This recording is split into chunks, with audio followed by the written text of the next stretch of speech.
On a cold winter's evening, Mark walks home from work on a snow-covered street.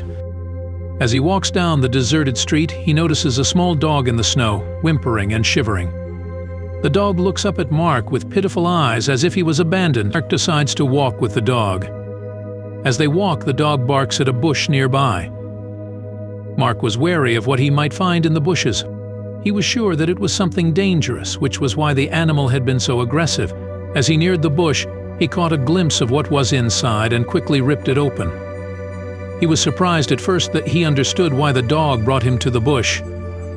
The snowfall had caused a great deal of disruption to the city, and Mark had been fortunate enough to have his work within walking distance. No one should be out in the cold, yet Mark was about to encounter an unfortunate creature that had been out. But before we start, smash the like button and make sure to subscribe if you haven't, and hit that notification bell so that you won't miss any news stories.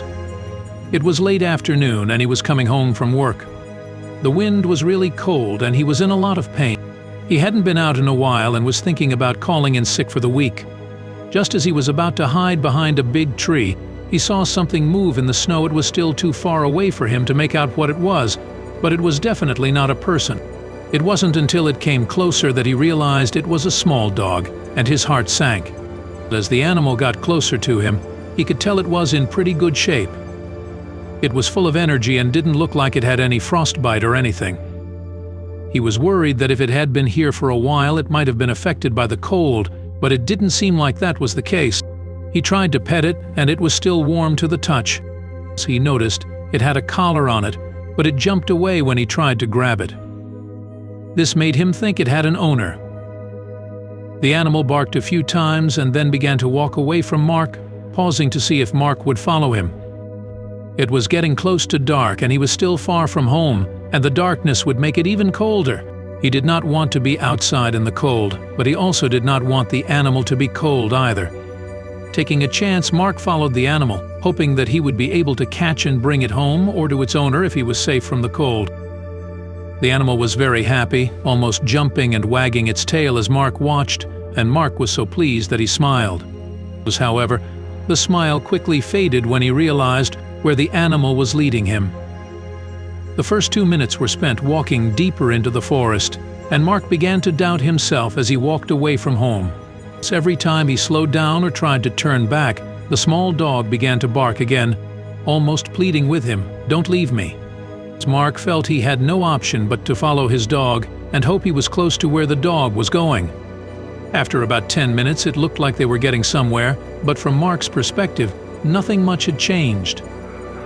They were still on the forest path they had been on before, but this time the dog seemed to be responding to something. The dog's tail had stopped wagging and it was lifting its nose like it was trying to catch a scent. Instead of following the trail, it was going in circles, looking for something. Mark was a bit curious and thought it would be a good idea to pick it up and bring it home. The dog didn't move away from him when he got closer, but he was too curious about what it was looking for to do anything about it. After a while, the dog stopped and pointed its nose toward a bush. It didn't look like much at first, but after looking at it for a bit, Mark noticed there was less snow on it than the rest of the bush. It looked like it had been shaken up recently. The tranquility of the forest was abruptly disrupted by the dog, who began to bark ferociously towards the bush. Initially, Mark was taken aback, but now it was evident that there was something in the bushes that he should be wary of. As he approached the bush, he was uncertain of what he was facing and if it could be a threat to his safety. It could be an animal, and if it had been struggling in the storm, it could have been capable of anything.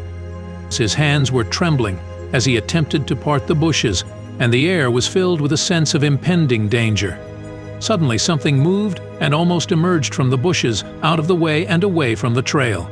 Mark was in a state of shock, but before he could process what had happened, the small dog he had been following suddenly shot him in the leg. Mark had a dilemma. Should he just walk away and go home where he knows he's safe? Or should he take a chance and go after the dog? The former was the obvious choice, but Mark didn't make it. So against his better judgment, he started to follow the dog he had been tracking for the past 20 minutes. He'd come this far and he wanted to know what was happening. Fortunately, the dog was still barking, so it was easy to pick a direction. It didn't take long for Mark to realize he was getting closer to the sound of the barking. The dog had stopped running, and he'd soon have it in his sights again. But the dog's attention was on something else, and it didn't seem to notice him. And when Mark finally caught a glimpse of what it was more than he'd bargained for. The dog began to bark in the direction of a small cave, indicating that the animal had likely entered the area. Mark was eager to investigate the situation, but as he had previously observed bears in the vicinity and believed it to be a suitable place for them to hibernate, was skeptical. But the storm had begun to worsen, and the visibility was poor, making it difficult to see. He knew that he could not return to his home in the snow, and that waiting in the cold would result in his freezing to death. Consequently, he decided to return to the cave and locate the entrance. Despite his apprehension, he returned to the cave with a sense of relief. Mark could tell that the dog felt the same discomfort as he did. He was quiet with his tail tucked under his legs. Mark was certain that there was something in the cave, but what? He was torn between the idea of waiting near the entrance and being attacked, or of exploring the cave thoroughly and knowing what awaited him. He had decided that he would rather face danger than hide in fear, so he removed his phone flashlight and began to descend into the cave. The dog followed him, but did not seem to dare to look back. The further he went, the more relaxed the dog became. He had not yet detected any signs of bears in the cave, thankfully. Perhaps he was overreacting. This moment of serenity was short-lived, however, as a sudden sound came from the depths of the cave. It was a dog, and it was barking at something. The noise seemed to rattle something inside the dog, and it began to bark again. The dog ran ahead of him, out of range of his flashlight, and Mark had no choice but to follow it blindly. He was tired of this, but he had no choice in the matter. He hurried into the cave, hoping this dog wouldn't give him any trouble. After a series of turns, Mark finally found the dog.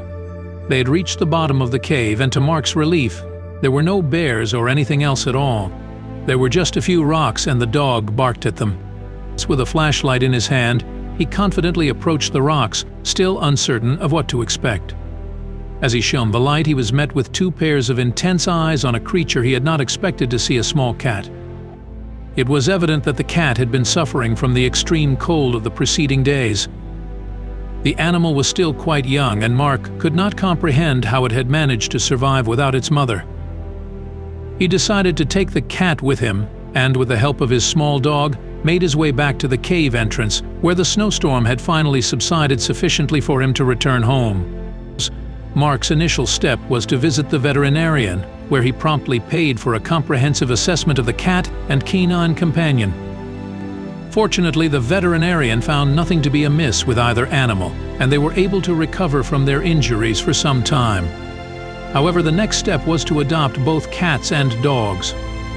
Fortunately, Mark did not have to wait long to do so, as Faith had brought the animals with her. He was not intent on hunting the animals, and they are now living with him, making his life much easier.